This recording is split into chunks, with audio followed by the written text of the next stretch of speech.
saya akan menjelaskan mengenai pengertian tata naskah dinas. Tata naskah dinas merupakan penyelenggaraan komunikasi tulis yang meliputi pengaturan jenis, format, penyiapan, pengamanan, pengabsahan, distribusi, dan penyimpanan naskah dinas, serta media yang digunakan dalam komunikasi kedinasan.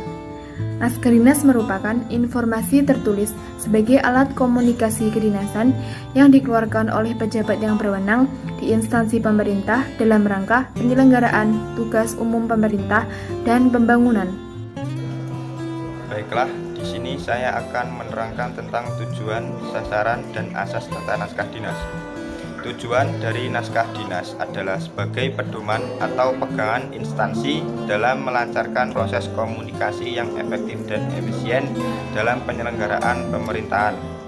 Sedangkan sasaran dari ditetapkannya tata naskah dinas antara lain: yang pertama, dapat terciptanya kesamaan persepsi dan menghindari multitafsir atau satu kepahaman dalam penyelenggaraan tata naskah dinas di seluruh lingkungan instansi pemerintah. Yang kedua, menciptakan keseragaman dari tata naskah dinas dengan unsur yang lain dan lingkungan administrasi umum. Yang ketiga, dapat mewujudkan kelancaran dalam berkomunikasi antara instansi dan mempermudah dalam berkomunikasi. Yang keempat, daya guna dan hasil guna semakin meningkat secara terus-menerus terdapat penyelenggaraan tugas-tugas umum pemerintahan dan pembangunan. Yang kelima, mencegah dan mengurangi terjadinya kesimpang siuran, tumpang tindih, salah menafsirkan, dan pemborosan dalam berkomunikasi kedinasan. Yang selanjutnya, beberapa asas yang perlu diperhatikan apabila hendak menerapkan tata naskah dinas dalam lingkungan organisasi, baik publik maupun privat, antara lain: yang pertama, asas daya guna dan hasil guna. Yang kedua, asas pembukaan. Yang ketiga, asas pertanggungjawaban. Yang keempat, asas keterkaitan. Yang kelima, asas kecepatan dan ketepatan. Yang keenam, asas keamanan. Selanjutnya, saya akan menjelaskan mengenai persyaratan penyusunan naskah dinas. Yang pertama adalah ketelitian.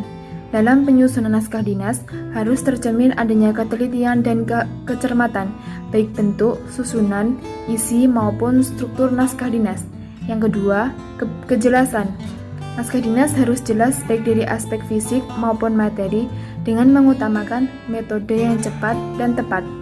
Yang ketiga, singkat dan padat, dengan menggunakan bahasa Indonesia yang formal, efektif, singkat, padat, dan lengkap. Yang keempat adalah logis dan meyakinkan. Naskah harus mencerminkan kelogisan, diurutkan secara logis dan meyakinkan, serta struktur kalimat lengkap dan efektif. Yang kelima adalah pembakuan.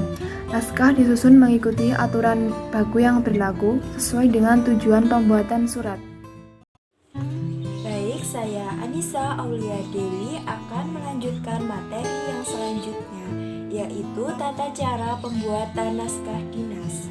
Yang pertama, penyusunan konsep. Setiap naskah dinas wajib dilakukan dengan penyusunan konsep yang memenuhi persyaratan sebagai berikut. Konsep naskah dinas disusun oleh pegawai atau pejabat menggunakan verbal konsep. Yang kedua, setiap verbal konsep yang diajukan oleh pimpinan wajib diteliti oleh pejabat tata usaha dengan memperhatikan isi sesuai dengan kebijakan yang digariskan pimpinan dan dapat dipertanggungjawabkan.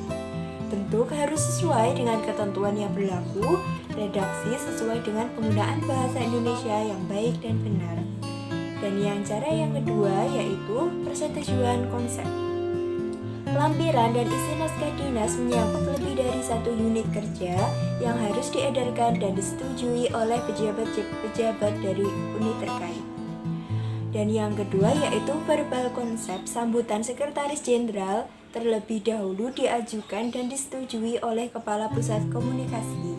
Dan yang ketiga yaitu verbal konsep naskah dinas yang berkaitan dengan pembentukan peraturan terlebih dahulu diajukan dan disetujui oleh Kepala Biro Hukum dan organisasi kecuali dalam pengangkatan pegawai.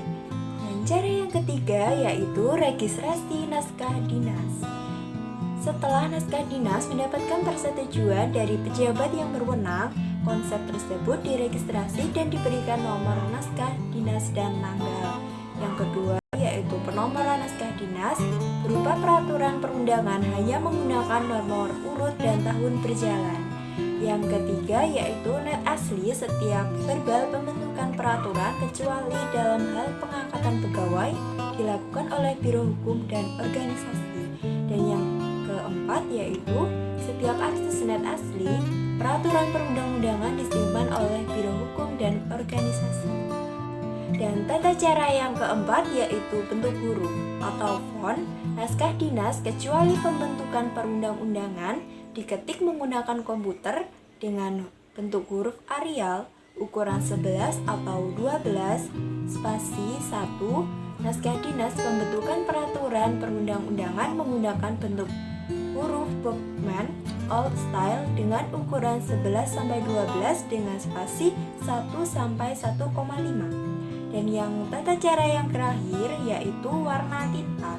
Tinta yang digunakan dalam penulisan surat berwarna hitam. Sedangkan untuk warna tinta yang digunakan dalam pembubuhan paraf dan tanda tangan berwarna biru tua. Cukup sekian presentasi dari kelompok kami. Bila ada kurang lebihnya mohon maaf. Billahi taufiq wal hidayah. Wassalamualaikum warahmatullahi wabarakatuh.